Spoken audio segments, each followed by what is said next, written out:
Hi, and welcome to this final short video. In the first one, we looked at Google Translate in an EFL classroom, and we also took a look at how it currently augments EFL learners' reality. Now, we'll take a look at future possibilities of AR in higher education.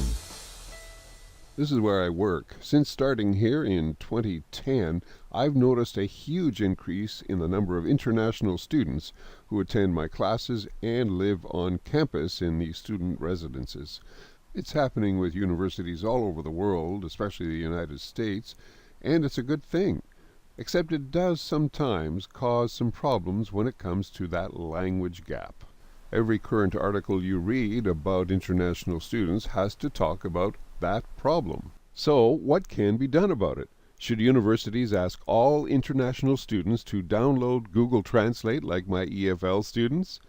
It's better than nothing, I suppose, but I really think there is a better way. And that better way can best be understood by first hearing what Brian Alexander has to say about his vision of augmented reality.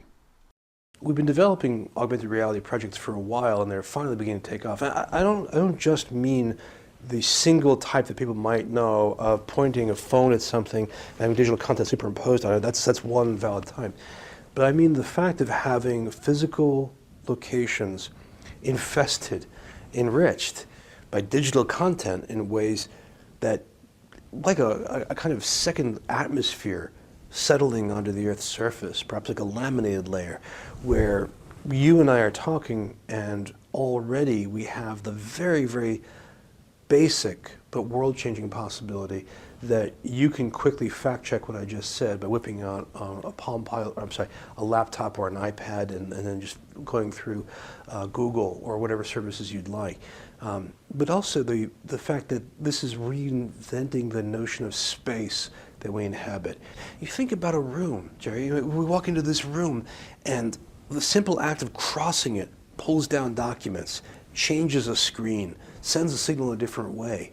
It's, we're turning the entire space into a living medium in ways that we're just beginning to conceive. Science fiction is our best instructor in this way. How does this impact teaching and learning? The whole world has this second atmosphere in it now. And if the second atmosphere that's on this campus included a laminated layer of geolocation mobile augmented reality, any international student from any country could get off the subway, put on the earbuds, and go for an audio walk and know exactly where this sign was pointing without having to read it. Another laminated layer on campus could be synchronous language translations in classes, which students would receive through wearable devices so they could keep their hands free to type notes.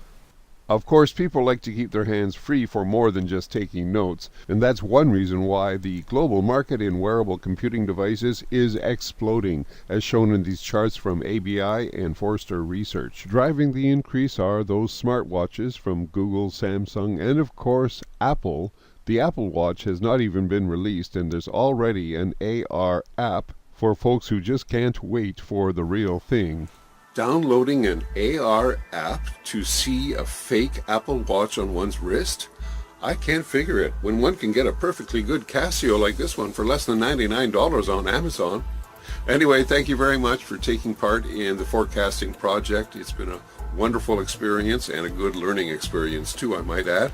Thank you to the OER for week 12 for helping me to understand that using Google Translate is actually a form of augmented reality. I'm also very thankful to my students who all did agree to allow me to videotape them during class.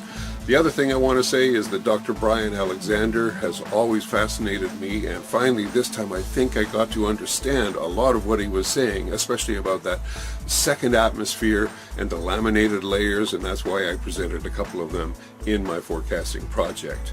Thank you very much for participating with me. I hope you have a fantastic break, and all the best to everyone. Bye now.